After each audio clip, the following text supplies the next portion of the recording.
Hello friends, all competition में आप सबका स्वागत है। आज है बिहार दरोगा प्रैक्टिस सेट नंबर 10। इससे पहले हम लोग 9 प्रैक्टिस सेट लगा चुके हैं। अगर आप नहीं लगाएं तो वीडियो के डिस्क्रिप्शन बॉक्स में लिंक दिया गया, वहां से जाकर आप देख सकते हैं। और अगर आपको इसका पीडीएफ प्राप्त करना है दोस्तों, तो टेलीग्राम ग्रुप को ज्वाइन कीजिए, उसका भी लिंक नीचे डिस्क्रिप्शन में दिया गया है। इसमें जितने भी प्रश्न दिए गए हैं दोस्तों काफ़ी महत्वपूर्ण है और प्रत्येक प्रश्न से संबंधित यानी इर्द गिर्द जितने भी प्रश्न बन सकते हैं उसको भी डिस्कशन किया जाता है। तो शुरू से लेकर लास्ट तक बने रहिएगा, आपको बहुत ही फायदा मिलने वाला है। तो देखिए फर्स्ट क्वेश्चन क्या है, कह रहा है भारतीय राष्ट्रीय कांग्रेस सम्मेलनों को शिक्षित भारतीयों का वार्षिक राष्ट्रीय मेला किसके द्वारा कहा गया है? तो लाला लाजपत राय के द्वारा कहा गया है। और ये एक उपनाम से जाने जाते हैं, जिसका नाम, उनका उपनाम क्या है दोस्तों? तो पंजाब केसरी के नाम से जाने जाते हैं। नेक्स्ट क्वेश्चन क्या है कि महात्मा गांधी ने दांडी यात्रा किस आश्रम से प्रारंभ की थी? तो किस आश्रम से प्रारंभ किया गया था दोस्तों? तो ये साबरमती आश्रम से प्रारंभ किया गया था। और दांडी यात्रा की शुरुआत कब हुआ था दोस्तों? तो 12 मार्च 1930 को क्या हुई थी? शुरुआत हुई थी। वही अगर हम बात करें दोस्तों कि ये जो है दांडी यात्रा 6 अप्रैल 1930 को 78 सहयोगियों के साथ दांडी पहुंच करके और मुट्ठी भर नमक बना करके क्या किए? नमक कानून को तोड़ने का काम किए। नेक्स्ट क्वेश्चन क्या है कि डलहौजी के व्यापक सिद्धांत के अंतर्गत विलय किया गया प्रथम राज्य कौन था? तो प्रथम राज्य कौन था दोस्तों? सतारा था। 1848 में इसका विलय किया गया। और अगर हम बात करें संभलपुर की दोस्तों, तो ये इसको कब किया गया? 1849 में किया गया है।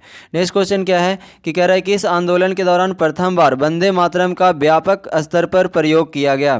तो प्रथम बार व्यापक स्तर पर वंदे मातरम का प्रयोग कब किया गया है दोस्तों? तो स्वदेशी आंदोलन में किया गया है।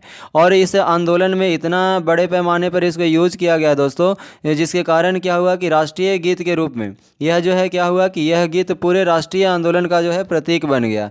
और नेक्स्ट क्वेश्चन क्या है, ध्यान दीजिएगा, कह रहा है किस आयोग ने सर्वप्रथम यह सिफारिश किया कि जरूरतमंद लोगों को अकाल के दौरान सहायता प्रदान करना राज्य का कर्तव्य है? तो ये कौन से आयोग? तो स्ट्रेटजी आयोग के द्वारा यह रिपोर्ट प्रदान किया गया था। नेक्स्ट क्वेश्चन क्या है, कह रहा है निम्नलिखित घटनाओं पर विचार कीजिए। तो विचार कब करेंगे? जब हमको इसका डेट पता रहेगा, यानी कि कब कौन सा घटना घटित हुई है। तो सबसे पहले हम लोग जानते हैं दोस्तों कि क्रिप्स मिशन। तो क्रिप्स मिशन कब हुआ है दोस्तों? तो 1942 ईस्वी में। नेहरू रिपोर्ट कब आया है? तो 1928 में। ठीक है। और उस तरह से अगस्त प्रस्ताव की बात करें तो अगस्त प्रस्ताव 1940 ईस्वी में। वही बेवेल योजना की बात करें दोस्तों तो 1945 में। तो इस प्रकार अगर आप इसको अरेंज करिएगा तो आपको पता चलेगा कि ऑप्शन नंबर बी आपका क्या है? सही आंसर है। नेक्स्ट क्वेश्चन क्या है, कह रहा है निम्नलिखित में से कौन कन्नड़ साहित्य के त्रिरत्न में शामिल नहीं है? तो कन्नड़ साहित्य के त्रिरत्न में कौन शामिल नहीं है दोस्तों? तो कम्बन जो है त्रिरत्न साहित्य में क्या है? कन्नड़ साहित्य में शामिल नहीं है। अगर हम बात करें दोस्तों कि आखिर कम्बन है किस में शामिल, तो कम्बन जो है दोस्तों ये है तमिल साहित्य में शामिल है। तो इस प्रकार ऑप्शन आपका क्या हो जाएगा? ये। लेकिन पंप, रत्न और पौन जो है ये क्या है? कन्नड़ साहित्य में शामिल है। नेक्स्ट क्वेश्चन क्या है कि दिल्ली सल्तनत की स्वराज व्यवस्था के अंतर्गत निम्नलिखित में से कौन सा कर गैर मुसलमानों से लिया जाता था? गैर मुसलमानों से लिए जाने वाले कर कौन था? तो अगर हम दोस्तों खराज की बात करें तो खराज जो है एक गैर मुसलमानों से लिया जाने वाला भूमि कर था। ठीक है। और अगर हम बात करें दोस्तों जजिया की, तो जजिया जो है दोस्तों ये भी गैर मुसलमानों से लिए जाने वाला एक धार्मिक कर था। ठीक है। और ज़कात की अगर हम बात करें दोस्तों तो ये जो था मुसलमानों से लिए जाने वाला धार्मिक कर था। तो यहाँ पे पूछा जा रहा है गैर मुसलमानों से लिया जाने वाला कर कौन है? तो क्या हो जाएगा? खराज और जजिया दोनों हो जाएगा, यानी ऑप्शन नंबर डी हो जाएगा। नेक्स्ट क्वेश्चन क्या है कि ऋग्वेद काल में किस नदी को सर्वाधिक पवित्र माना गया है? तो ऋग्वेद काल में जो सर्वाधिक पवित्र नदी माना गया है दोस्तों वो कौन है? सरस्वती नदी। ठीक है। और इस नदी को अन्य नाम से, कई अन्य नामों से पुकारा जाता है, जैसे देवीतमा, मातेतमा, नदीतमा इत्यादि, ये सभी नामों से इस नदी को पुकारा जाता है। ठीक है। और अगर हम बात करें दोस्तों कि ऋग्वेद काल में सर्वाधिक महत्वपूर्ण नदी अगर आपसे पूछ लिया जाता है, पवित्र के जगह पे क्या रहता है? महत्वपूर्ण नदी, तो तब आपका आंसर क्या हो जाता है दोस्तों? तब आपका आंसर हो जाता है सिंधु नदी। ठीक है। तो इस बात को भी ध्यान रखिएगा। नेक्स्ट क्वेश्चन क्या है, ध्यान दीजिएगा, कह रहा है कि निम्नलिखित में से कौन सुमेलित नहीं है? तो निम्नलिखित में से कौन सुमेलित नहीं है दोस्तों? तो देखिएगा कि इसमें से जो दिया गया है कि सोमवेद जो है, सोमवेद विज्ञान का ज्ञान, तो सोमवेद जो है विज्ञान का इसमें ज्ञान नहीं किया जाता है, बल्कि सोमवेद में धुनों का ज्ञान, जप के लिए ये क्या है? प्रसिद्ध है। तो ऑप्शन नंबर बी आपका क्या है? सुमेलित नहीं है। बाकी सभी इसमें सुमेलित दिए गए हैं। नेक्स्ट क्वेश्चन क्या है, कह रहा है मुगल सम्राट अकबर ने किस वर्ष मजहरनामा की घोषणा की थी? तो मजहरनामा की घोषणा अकबर के द्वारा कब किया गया है दोस्तों? तो ध्यान दीजिएगा, अकबर के द्वारा जो किया गया है 1579 ईस्वी में मजहरनामा की घोषणा किया गया है। और ये क्या था दोस्तों? तो अकबर जो है इसको इसलिए घोषणा किया मजहरनामा को, क्योंकि वो धार्मिक मामलों में धार्मिक मामलों को अपने हाथ में लेना चाहते थे और मजहरनामा को घोषणा कर करके, मजहरनामा को स्थापित कर करके अकबर के द्वारा क्या किया गया, धार्मिक मामलों को अपने हाथों में ले लिया गया। ठीक है, तो इसीलिए क्या किया गया था, मजहरनामा की स्थापना किया गया था। नेक्स्ट क्वेश्चन क्या है कि निम्नलिखित में से किस इतिहासकार ने रजिया के बारे में लिखा और माना कि वह अपने सभी भाइयों की तुलना में अधिक सक्षम और योग्य थी? तो किसके द्वारा किया गया है, तो मिन्हास उस सिराज के द्वारा क्या किया गया है, लिखा गया है। ठीक है, नेक्स्ट क्वेश्चन क्या है कि केंद्रीय सतर्कता आयोग का गठन किस समिति की अनुशंसा पर किया गया? तो केंद्रीय सतर्कता आयोग का गठन किस समिति की अनुशंसा पर किया गया है दोस्तों? तो ये संथानम समिति के संथानम समिति के आयोग पर किया गया है। और अगर हम बात करें दोस्तों कि इसकी स्थापना कब हुई है, तो 1964 में इसकी स्थापना किया गया है। नेक्स्ट क्वेश्चन है कि निम्नलिखित में से किस अधिनियम द्वारा केंद्रीय बजट को राज्य बजट से अलग कर दिया गया? तो किस अधिनियम के द्वारा किया गया है दोस्तों? तो भारत शासन अधिनियम 1919 के तहत क्या कर दिया गया कि पहली बार जो है केंद्रीय बजट को राज्य बजट से अलग कर दिया गया। ठीक है, और इसके तहत क्या हो गया कि दोस्तों कि राज्य में विधानसभाओं को अपना बजट स्वयं बनाने के लिए क्या कर दिया गया, अधिकृत कर दिया गया। तो कौन सा अधिनियम के द्वारा दोस्तों? तो भारत शासन अधिनियम 1919 के तहत। नेक्स्ट क्वेश्चन क्या है कि निम्न में से कौन सा संवैधानिक निकाय नहीं है? तो सबसे पहले हम ये जानते हैं दोस्तों कि आखिर संवैधानिक निकाय होता क्या है। तो संवैधानिक निकाय वैसे निकाय है दोस्तों जो कहीं ना कहीं किसी संविधान के किसी अनुच्छेद के अंतर्गत आता हो। ठीक है, तो इसको हम क्या बोलेंगे, संवैधानिक निकाय। ठीक है, और अगर आपसे ये प्रश्न यहाँ पे देखना है कि आखिर गैर संवैधानिक आयोग क्या होता है, गैर संवैधानिक निकाय क्या है, तो गैर संवैधानिक जो है एक ऐसी संस्था होती है जो या तो संसद के विधि के द्वारा निर्माण किया जाता हो, या फिर वैसी संस्था जो मंत्रिपरिषद के सलाह पर राष्ट्रपति के द्वारा निर्माण किया जाता है, उसको हम गैर संविधान संस्था कहते हैं। ठीक है, तो यहाँ पर आपसे पूछा जा रहा है कि संवैधानिक निकाय नहीं है, तो संवैधानिक निकाय कौन नहीं है दोस्तों? अगर हम बात करें केंद्रीय सूचना आयोग की, तो केंद्रीय सूचना आयोग जो है क्या है दोस्तों, ये गैर संवैधानिक निकाय है। ठीक है, जैसे कि अगर आपसे नीति आयोग है, नीति आयोग भी क्या है, गैर संवैधानिक निकाय है। राष्ट्रीय मानवाधिकार आयोग, ये भी क्या है, गैर संवैधानिक निकाय है। ये सभी को क्या किया गया है, नीति आयोग, मानवाधिकार आयोग, केंद्रीय सूचना आयोग, केंद्रीय सतर्कता आयोग, ये सभी क्या किया गया है दोस्तों? तो ये ऐसी संस्था है जो कि क्या किया गया है, संसद के विधि के द्वारा इसको निर्माण किया गया है। नेक्स्ट क्वेश्चन क्या है कि निम्नलिखित में से किसे संसद की लोक लेखा समिति का मित्र दार्शनिक और मार्गदर्शक कहा जाता है? तो मित्र दार्शनिक और मार्गदर्शक किसे कहा जाता है दोस्तों? तो ये नियंत्रक और महालेखा परीक्षक को कहा जाता है। ठीक है, नेक्स्ट क्वेश्चन क्या है? नेक्स्ट क्वेश्चन है कि निम्नलिखित में से कौन संघीय संविधान की विशेषता नहीं है? तो संघीय संविधान की विशेषता कौन नहीं है दोस्तों? तो एकल संविधान जो है संघीय संविधान की विशेषता नहीं है। नेक्स्ट क्वेश्चन है कि विवाह, तलाक तथा न्यायालय की अवमानना उच्च न्यायालय के किस क्षेत्राधिकार के अंतर्गत है? तो किसके अंतर्गत है दोस्तों? तो ये उच्च न्यायालय की प्रारंभिक क्षेत्राधिकार है। कैसा अधिकार है? तो प्रारंभिक क्षेत्राधिकार है। नेक्स्ट क्वेश्चन क्या है, ध्यान दीजिएगा, कह रहा है कि राज्य विधान परिषद में कितने सदस्यों का नामांकन राज्यपाल द्वारा किया जाता है? तो बिहार राज्य विधानसभा में, बिहार बोल रहे हैं, कह रहा है कि राज्य विधानसभा में कितने सदस्यों का नामांकन राज्यपाल के द्वारा किया जाता है? तो कितने सदस्यों का दिया जाता है दोस्तों? तो 1/6, यानी कि 1/6 सदस्यों का जो है क्या किया जाता है, नामांकन राज्यपाल के द्वारा किया जाता है। नेक्स्ट क्वेश्चन क्या है, ध्यान दीजिएगा, कह रहा है कि संविधान का 126वां संविधान संशोधन विधेयक किस अनुच्छेद से संबंधित है? तो 126वां जो संविधान संशोधन विधेयक है दोस्तों, वो किस अनुच्छेद से संबंधित है? तो वो है अनुच्छेद 131 और 333 से संबंधित है। 331 में क्या है दोस्तों कि इसके तहत लोकसभा जो है 331 के तहत लोकसभा और 333 के तहत राज्य में नियुक्त होने वाले एंग्लो इंडियन की व्यवस्था को समाप्त करता है। ठीक है, और ये केम्मा संविधान संशोधन के तहत दोस्तों, तो 126वां संविधान संशोधन के तहत ये प्रावधान लाया गया है। तो आंसर क्या हो जाएगा, 1 और 2। नेक्स्ट क्वेश्चन क्या है कि निम्नलिखित में से कौन सी विशेषता आयरलैंड के संविधान से नहीं लिया गया है? तो आयरलैंड के संविधान से किसको नहीं लिया गया है दोस्तों?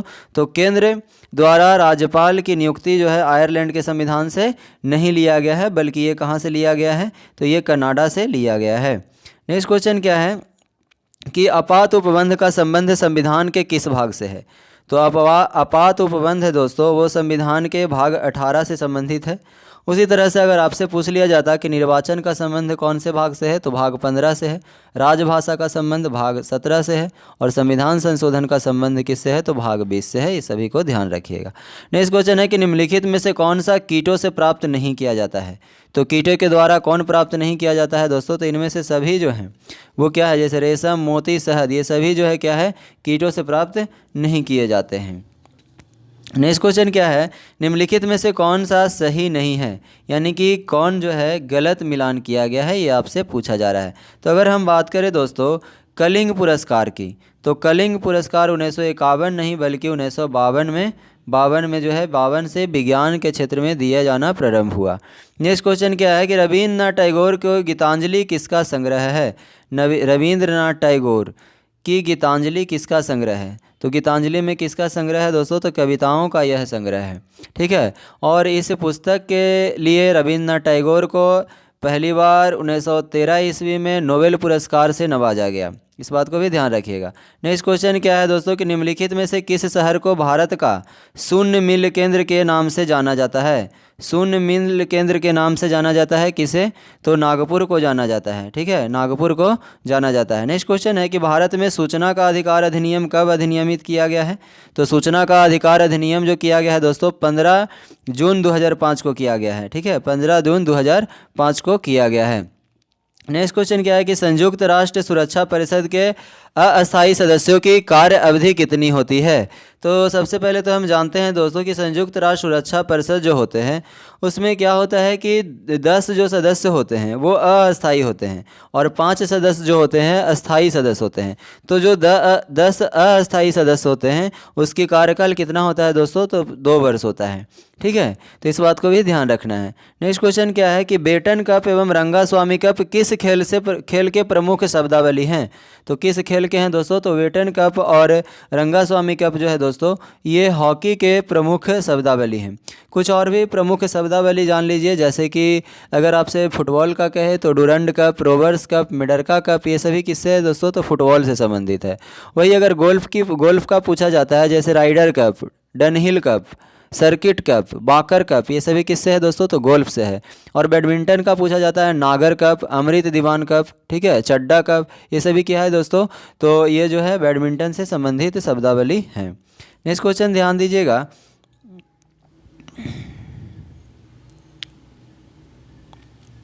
जैसे कि कह रहा है कि जैव विविधता का सबसे महत्वपूर्ण पहलू है।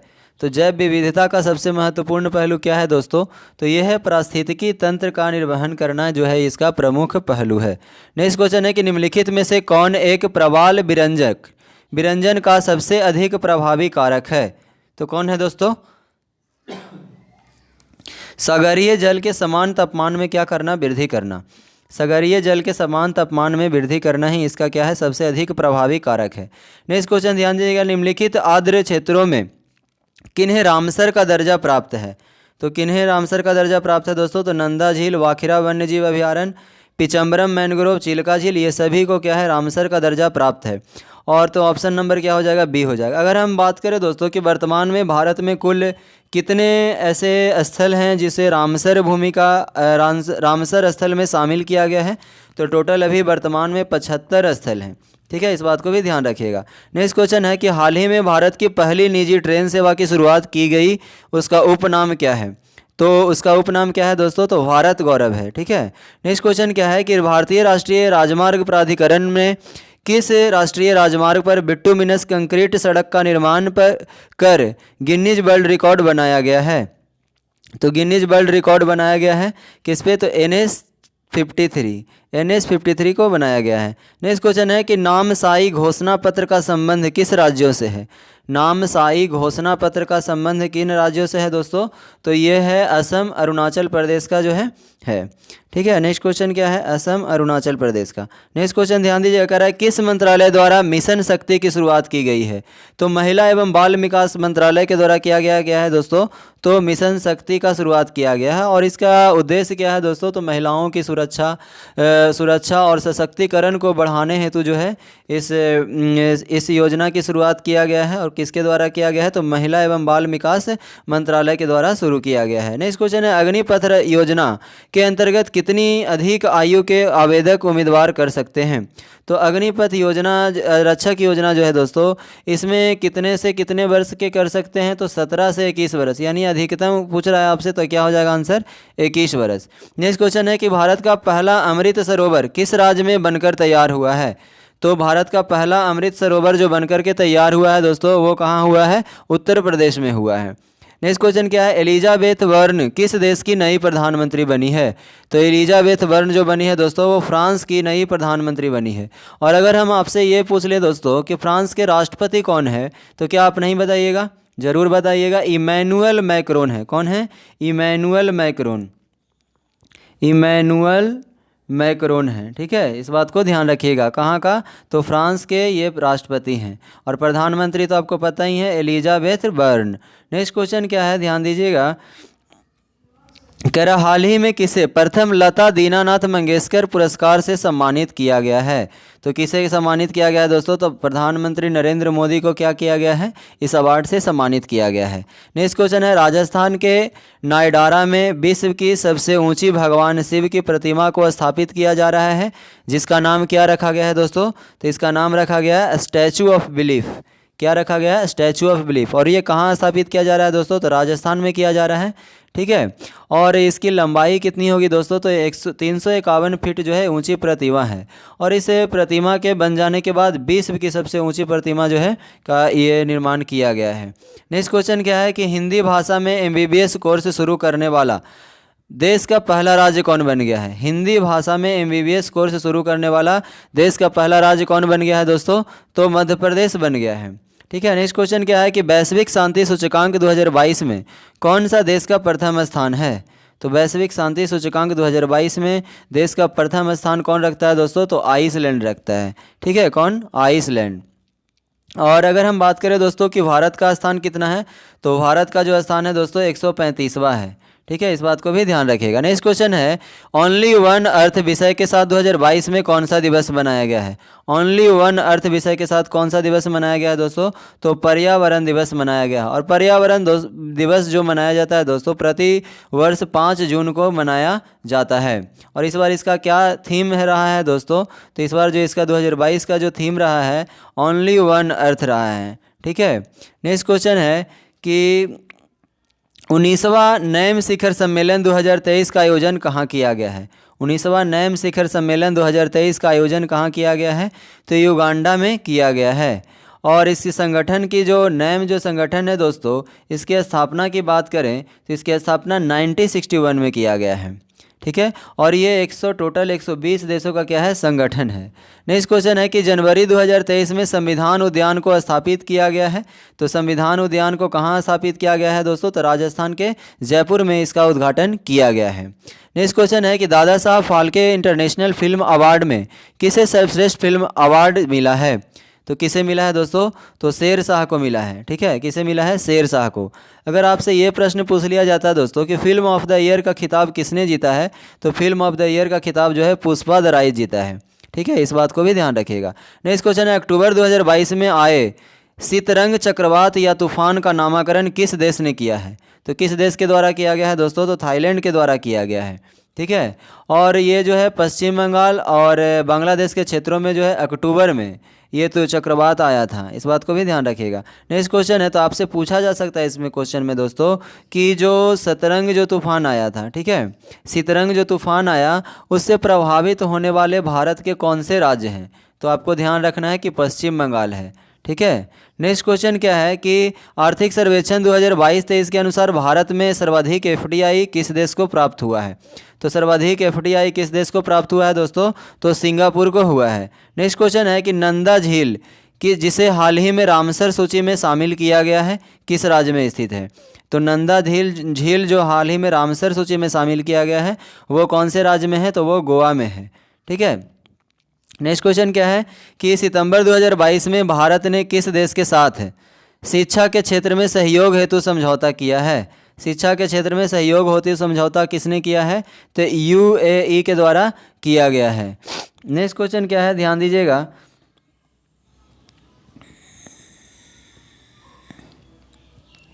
कह रहा है कि भारत का दूसरा सबसे बड़ा राष्ट्रीय जलमार्ग कौन है? तो भारत का दूसरा सबसे बड़ा राष्ट्रीय जलमार्ग कौन है दोस्तों? तो NW यानी नेशनल वाटरवेज 4 है। और भारत का सबसे लंबा राष्ट्रीय जलमार्ग कौन है दोस्तों? तो NW1 है, इस बात को भी ध्यान रखिएगा। और अगर हम बात करें दोस्तों, जो दूसरा जो जलमार्ग है उसकी लंबाई कितना है? तो इसकी लंबाई जो है दोस्तों लगभग 1095 किलोमीटर है। नेक्स्ट क्वेश्चन है कि भारतमाला परियोजना की घोषणा कब की गई है? तो भारतमाला परियोजना की जो घोषणा किया गया है दोस्तों वो 25 अक्टूबर 2017 को किया गया है। ठीक है। नेक्स्ट क्वेश्चन है, और ये किसके द्वारा किया गया है दोस्तों? तो सड़क राज्य मंत्री नितिन गडकरी के द्वारा किया गया है। नेक्स्ट क्वेश्चन है कि भारत में सबसे अधिक ऊंचाई पर स्थित झील कौन सी है? तो भारत में जो सबसे अधिक ऊंचाई पर झील है दोस्तों वो उसका नाम क्या है दोस्तों? चुलामू झील। ठीक है। और अगर आपसे ये प्रश्न पूछ लिया जाए दोस्तों कि किस राज्य में स्थित है चोलामू झील, तो ये कहाँ है दोस्तों? सिक्किम में है। ठीक है, इस बात को भी ध्यान रखिएगा। नेक्स्ट क्वेश्चन क्या है कि पाकिस्तान की सीमा किस भारतीय राज्य के साथ है सबसे ज़्यादा लंबी लगी हुई है? पाकिस्तान की जो सीमा है सबसे ज़्यादा किस राज्य के साथ लंबी लगी हुई है दोस्तों? तो ये राजस्थान के साथ लगी हुई है, इस बात को ध्यान रखिएगा। आटाकामा रेगिस्तान स्थित है। आटाकामा रेगिस्तान कहाँ है दोस्तों? तो आटाकामा जो रेगिस्तान है उत्तरी चिली में स्थित है। और विश्व का सबसे बड़ा मरुस्थल अगर आपसे पूछ लिया जाए तो क्या हो जाएगा दोस्तों? सहारा मरुस्थल। ठीक है, जिसका क्षेत्रफल जो है लगभग कितना है? तो 84 लाख वर्ग किलोमीटर है। नेक्स्ट क्वेश्चन है कि मगारी तथा हिंद किसकी सहायक नदी है? तो मगारी तथा हिंद जो सहायक नदी है दोस्तों वो तुंगभद्रा की सहायक नदी है। किसकी है? तुंगभद्रा की। नेक्स्ट क्वेश्चन है कि उत्तरी अंडमान की सबसे ऊंची चोटी है। उत्तरी अंडमान की सबसे ऊंची चोटी कौन है दोस्तों? तो सैडल पीक है। ठीक है, और इसकी ऊंचाई लगभग कितना है दोस्तों? तो 740 मीटर लगभग इसकी ऊंचाई है, जो कि कहाँ है दोस्तों? तो उत्तरी अंडमान में स्थित है। नेक्स्ट क्वेश्चन है कि चाय उत्पाद में भारत का कौन सा राज्य प्रथम स्थान रखता है? तो चाय उत्पाद में भारत का कौन सा राज्य प्रथम स्थान रखता है दोस्तों? तो पश्चिम बंगाल रखता है। ठीक है। नेक्स्ट, मूंगफली का सर्वाधिक उत्पादन किस राज्य में होता है दोस्तों?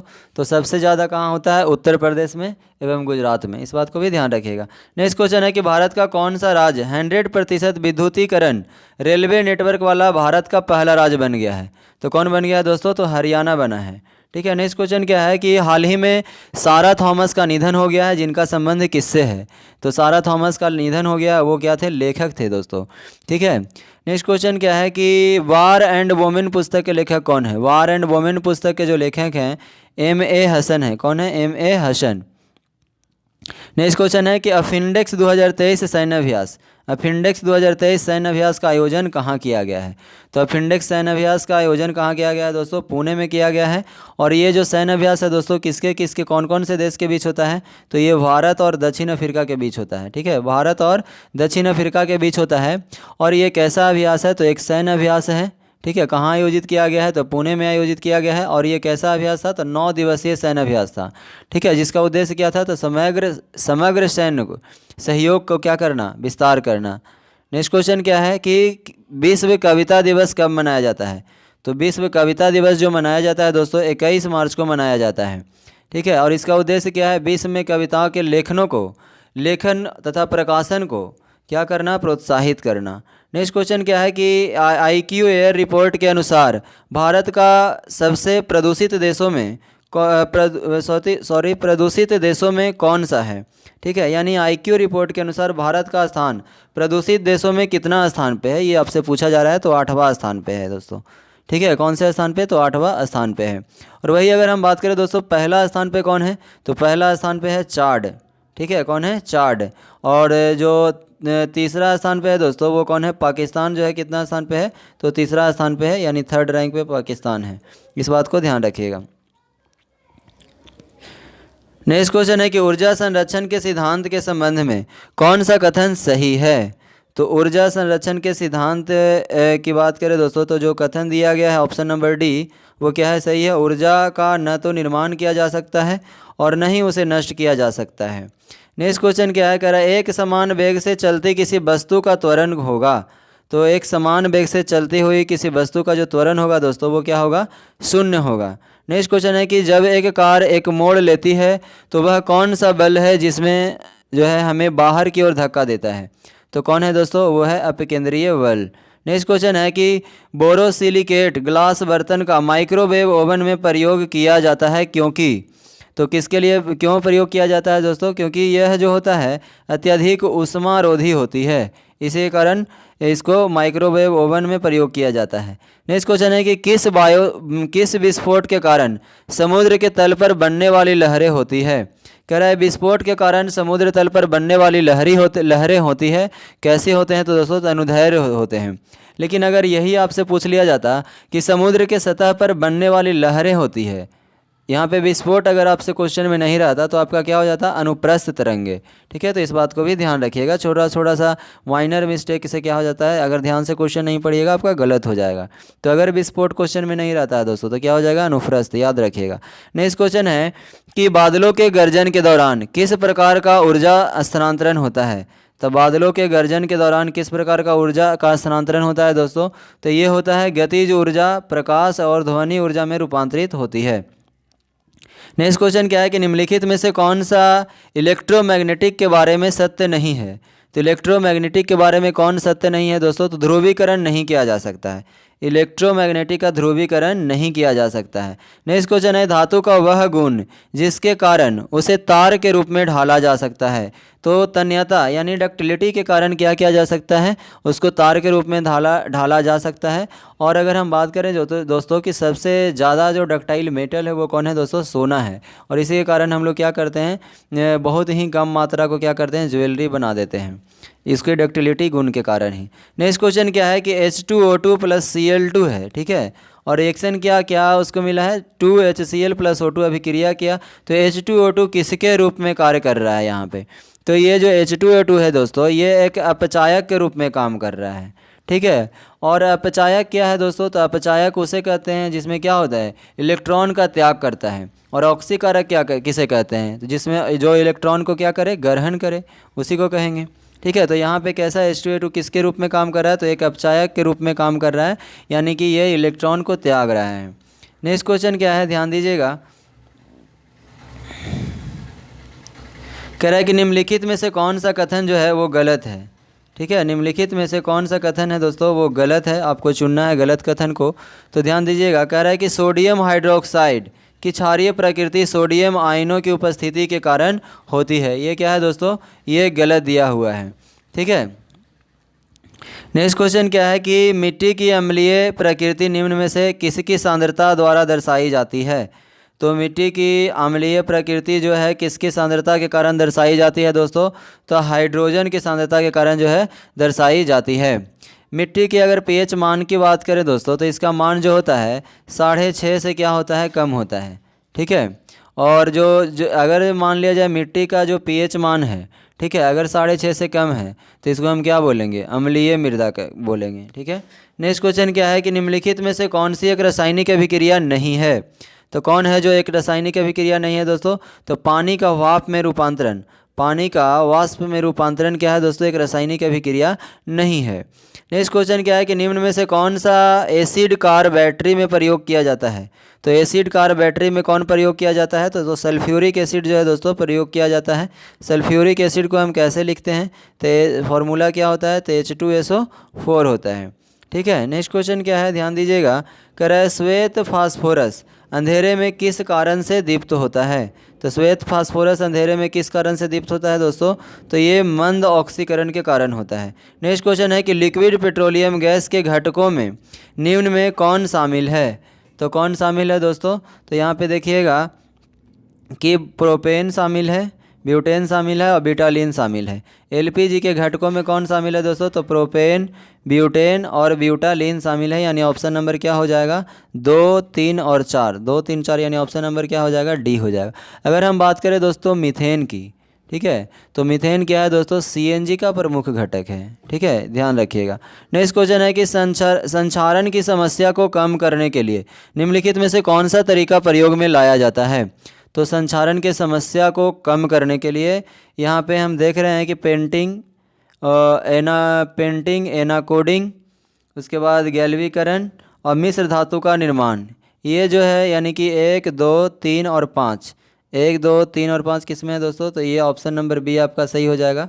ठीक है, ये सभी तरीका है जो किसके कारण क्या होता है दोस्तों? संचारण की समस्या को कम करने में सहायक होता है। नेक्स्ट क्वेश्चन क्या है कि मसूड़ों में रक्तस्राव, दांतों का गिरना, अस्थियों का भंगुर होना, घाव भरने में देरी निम्न में से किस विटामिन की कमी के कारण? तो विटामिन सी के कमी के कारण ये सभी समस्याएं आती है। नेक्स्ट क्वेश्चन है निम्नलिखित में से किस प्राकृतिक पदार्थ में लौह विद्यमान होता है? तो किस प्राकृतिक पदार्थ में लौह विद्यमान होता है दोस्तों? तो ये होता है मायोग्लोबिन। ठीक है, ये किस में होता है? मायोग्लोबिन में होता है। नेक्स्ट क्वेश्चन क्या है? कह रहा है कि निम्नलिखित में से कौन सा सरीसृप वर्ग का जंतु नहीं है? तो कौन है जो सरीसृप वर्ग का जंतु नहीं है दोस्तों? तो ये है ऑस्ट्रिच। ऑस्ट्रिच है जो सरीसृप वर्ग का जंतु नहीं है। ध्यान दीजिएगा। नेक्स्ट क्वेश्चन क्या है? कह रहा है कि निम्नलिखित कथनों पर विचार कीजिए। तो करिए विचार। फर्स्ट ऑप्शन में क्या है दोस्तों कि हमारे दंत क्षय हेतु अम्ल जिम्मेदार होते हैं। तो क्या है दोस्तों? ये सही है। तो यहाँ पे ये जो दिया गया ऑप्शन वो क्या है दोस्तों? एक बिल्कुल सही है, क्योंकि दंत क्षय हेतु हमारा जो अम्ल होता है वो क्या होता है? जिम्मेदार होता है। दांतों के मध्य फंसे खाद्य पदार्थ अम्ल निर्मोचित कराने में सहायक होते हैं। तो क्या है दोस्तों? यहाँ पे दोनों ऑप्शन जो है दोस्तों क्या है? सही है। नहीं है क्या? ऑप्शन नंबर क्या हो जाएगा? 1 और 2। ठीक है। नेक्स्ट क्वेश्चन क्या है कि एम्फीसाइमा निम्नलिखित में से किसे प्रभावित करता है? तो एम्फीसाइमा जो है दोस्तों फेफड़ा को प्रभावित करता है। किसे करता है? फेफड़ा को प्रभावित करता है। नेक्स्ट क्वेश्चन क्या है कि निम्नलिखित में से कौन सा सुमेलित नहीं है? तो यहाँ पे अगर हम बात करें दोस्तों आयोडीन की, तो आयोडीन 123 जो है ये मोतियाबिंद का उपचार इससे नहीं किया जाता है, बल्कि ये किससे इसका उपचार किसके लिए किया जाता है? तो मस्तिष्क की इमेजिंग करने में इसका उपयोग किया जाता है आयोडीन 123 का। बाकी सभी क्या है दोस्तों? सुमेलित है। नेक्स्ट क्वेश्चन है निम्नलिखित में से कौन सा एक जड़ नहीं है? तो यहाँ पे अगर हम आलू की बात करें दोस्तों तो आलू जो है जड़ नहीं है, बल्कि क्या है दोस्तों? ये तना है, स्टेम है।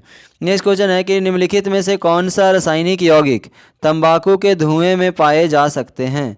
तो कौन यौगिक है जो तंबाकू के धुएं में पाए जा सकते हैं? तो ये है हमारा क्या? Nicotine, carbon monoxide, cyanide. यानी कि ऑप्शन नंबर 1, 2, 3 क्या है दोस्तों? सभी है, जो कि धुएं में क्या किया जाता है? सिगरेट, तंबाकू धुएं में पाया जाता है। नेक्स्ट क्वेश्चन क्या है कि किसी वायरस में उत्परिवर्तन किस कारण होता है? तो किसी वायरस में जो उत्परिवर्तन होता है दोस्तों वो उसके आनुवांशिक द्रव्य में परिवर्तन के कारण होता है। ठीक है। नेक्स्ट क्वेश्चन क्या है कि निम्नलिखित में से किसने घाटा वितरण के विचार की सबसे पहले चर्चा किया है? तो सबसे पहले घाटा वितरण विचार की चर्चा सबसे पहले किसके द्वारा किया गया है? तो जॉन मेनार्ड केंज के द्वारा किया गया है। ठीक है, जॉन मेनार्ड केंज के द्वारा किया गया है। नेक्स्ट क्वेश्चन है निम्नलिखित में से किसे विदेशी प्रत्यक्ष निवेश के रूप में समझा जाएगा? तो किसे समझा जाएगा दोस्तों? तो ऑप्शन नंबर डी, यानी भारत में शैक्षणिक संस्थान स्थापित करने वाला कोई विदेशी तत्व को समझा जाएगा। नेक्स्ट क्वेश्चन क्या है? ध्यान दीजिएगा।